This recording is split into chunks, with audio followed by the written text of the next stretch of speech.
তো hello guys, আজকে আমি আমার চাচাতো ভাই আর আমার ছোট ভাই চলে এসেছে আমাদের ছাদে। তাই আমি ছাদে এলাম। ছাদে এসে তোমাদেরকে আমি একটা জিনিস দেখাতে পারবো না। সেই জিনিসটা কি জিনিস আমি বলবো। সেই জিনিসটা হচ্ছে, আমি এর একটা রিলস ভিডিও বানালাম, কিন্তু রিলস ভিডিওটা আমি তোমাদেরকে দেখাতে পারবো না।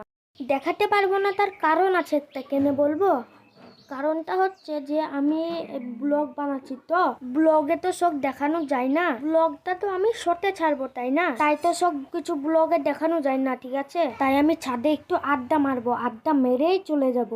তাই তোমাদেরকে আড্ডা মারার আগে আমি একটা কথা বলছি, ঠিক আছে? কথাটা হচ্ছে যে আমাদেরকে একটা লাইক এবং সাবস্ক্রাইব করে দেবেন। আমি এবার ছাদ থেকে চলে যাব ভাবছি, তাই আমি নিচের দিকে চলে এলাম। মানে আবার আমি ছাদে আসবো, ইয়ারকে তুই আসবো, এসে আমি আবার ছাদে চলে আসবো। মোবাইলটা নেবো, আমার আরেকটা পার্সোনাল মোবাইল আছে, ঠিক আছে? এই মোবাইলটা আমি ফ্রিজের ওপর থেকে নিয়ে নিলাম, নিয়ে এসে ছাদে চলে এলাম। তাই ব্লগটা এই পর্যন্তই, ঠিক আছে?